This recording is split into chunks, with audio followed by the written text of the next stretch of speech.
Yan, ang kasada niya. Ayan guys, oh. Yan yung kasada yung nagawa. Tayo, nakakita tayo dito ng ano. Tricycle. 4 ang gulong. Pero diretso ang gulong niya.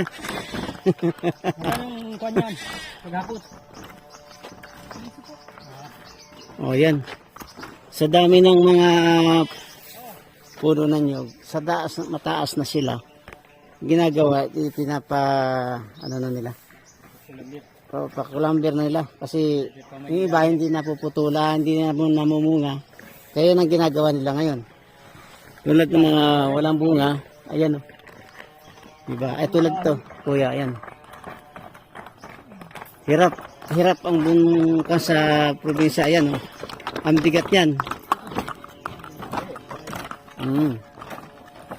Buti, hindi gaano maputik sila. Pag maputik,